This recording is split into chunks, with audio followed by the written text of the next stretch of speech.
اور کوئی ہماری طرف ٹیڑھی نظر کر کے دیکھنے کی جرات نہیں کرتا تھا. اور آج ایک ایک مسلمان ملک کو دیکھ لو. 10 کروڑ مسلمانوں کا سربراہ ہے ضیاء الحق اور فوجی ہے, جرنیل ہے, سینے پہ 20 ستارے لگائے ہوئے ہیں, 20 تمغے سجائے ہوئے ہیں. اور حالت کیا ہے؟ راجیو گاندھی کی بیوی کے سامنے رکوع میں جھکا ہوا ہے. کھلو جاؤ بھائی, تسی بڑے ہی کالے ہو. ایک ادھروں بولے ہیں وجہ کی, ایک ادھروں بول پہ. عجیب بات ہے. پہلے بات تو سن لو, پھر اکٹھے ہی لڑیں گے اس سے. تم تو گھر جا کے سو جاؤ گے, اکیلا میں یہاں کھڑا رہ جاؤں گا.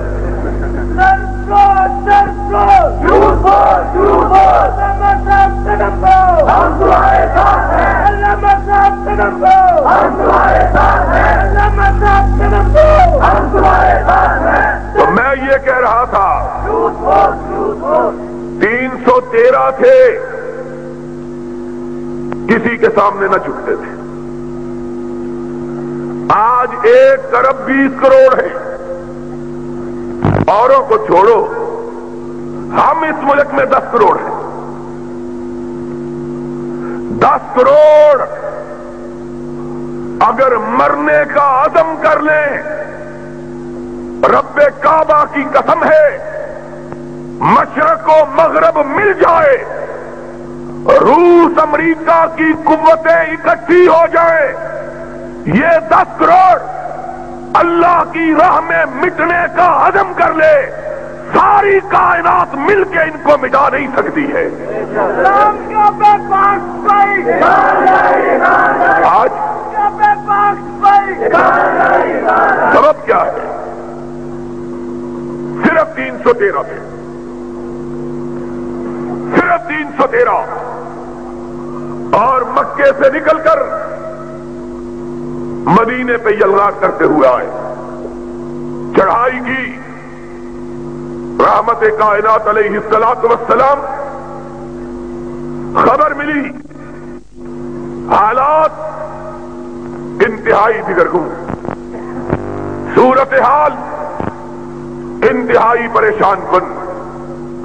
مدینہ طیبہ چھوٹی سی بستی, اور مسلمان 2 طبقوں کے, ایک ہجرتوں کے ستائے ہوئے, ایک مہاجروں کا بوجھ اٹھائے ہوئے. 2 طبقے مسلمانوں کے, کچھ ہجرتوں کے مارے ہوئے, اپنے وطن سے نکالے ہوئے, اپنے گھروں سے بے گھر کیے ہوئے, اپنی دولت لٹائے ہوئے, اپنے بچے چھنوائے ہوئے, اپنے دلوں پہ چرکے کھائے ہوئے, اپنے سینوں پہ زخم سجائے ہوئے اس طرح نکلے. عبد الرحمن ابن عوف کہتے ہیں رضی اللہ تعالیٰ عنہ, میں نکلا, میرے گھر والوں کو پتا چلا, میں اونٹ پہ سوار, بیوی پیچھے, بیٹا گود میں, سب کچھ بیچ باچ کے, پیسے پوٹلی میں باندھے ہوئے.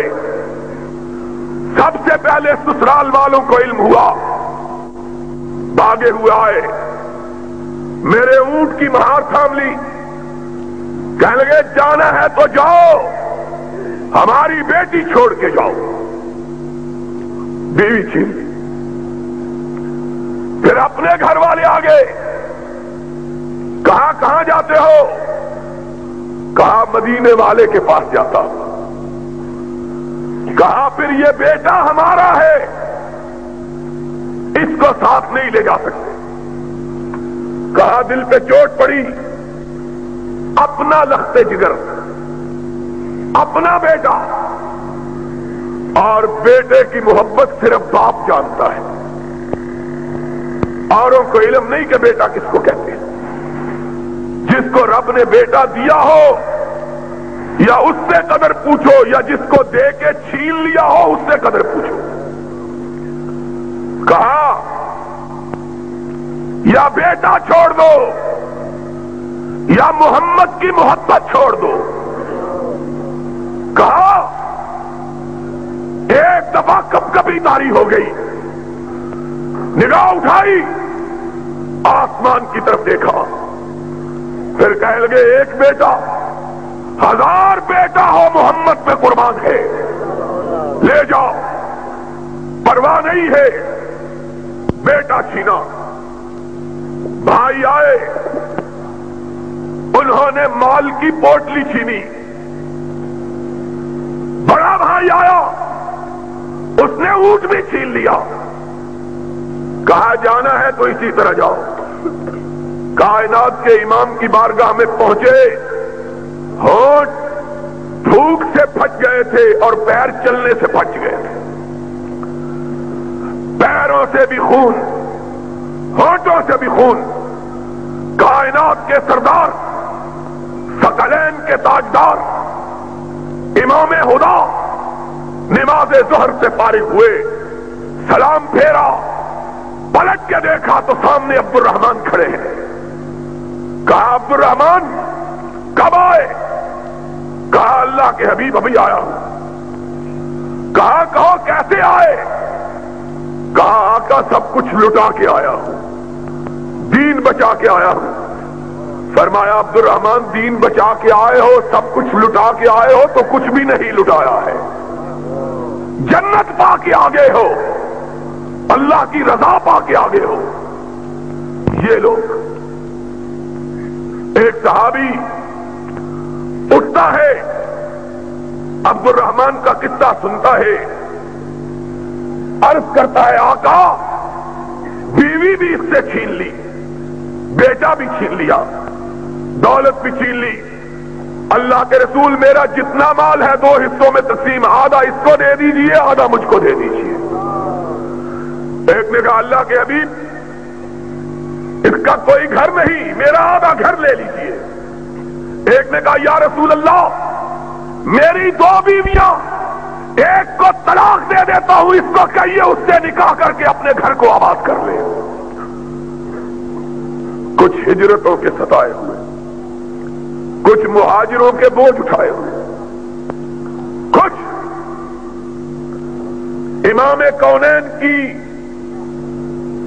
یثرب میں تشریف آوری سے پہلے، یثرب میں ہر سال وبا پھوٹتی تھی، زرد بخار کی، لوگ تپے زرد میں مبتلا ہوتے تھے.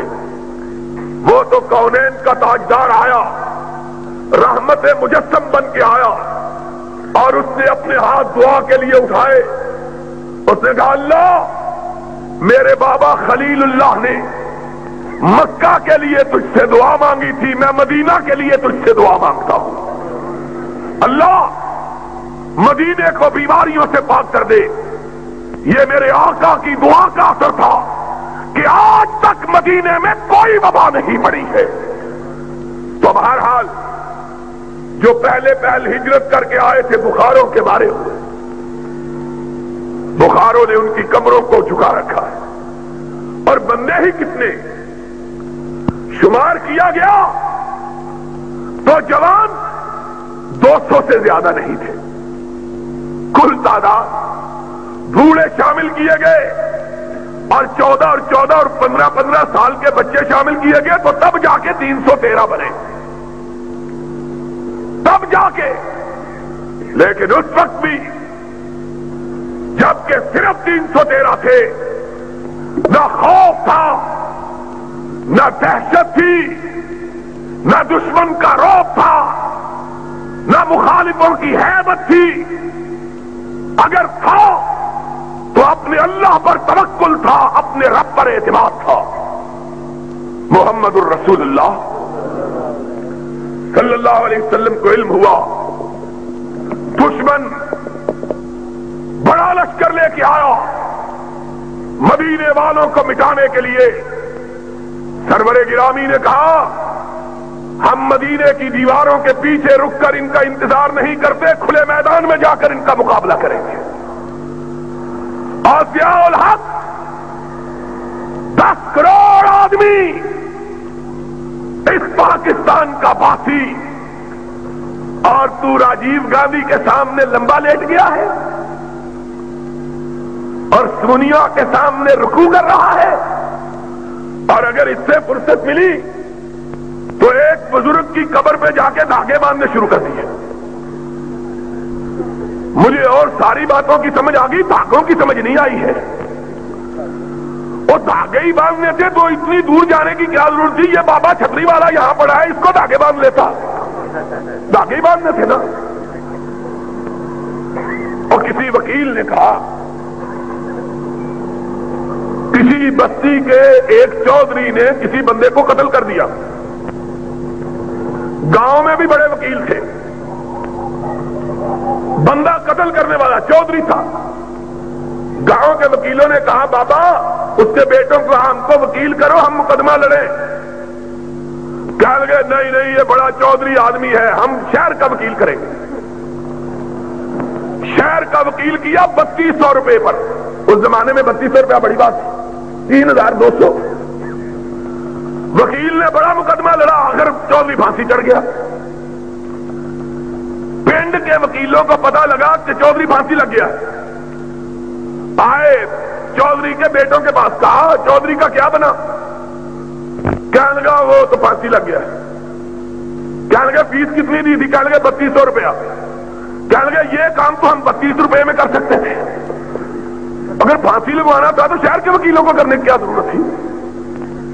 تو یہ کام ہم صرف 32 روپے میں کر دیتے۔ اور ضیاء الحق صاحب، اور کوئی مجسٹریٹ ہے تو لکھے، ان سی آئی ڈی والوں نے کیا لکھنا ہے بیچاروں نے؟ کسے پڑی ہے کہ جا سناوے، پیارے پی کو ہماری بتیاں، نہ انگ چینا نہ نیند نینا، نہ آپ ہمیں نہ بھیجے پتیاں۔ اور تو بے غیرت انسان ہے کہ اپنے سینے پہ تمغے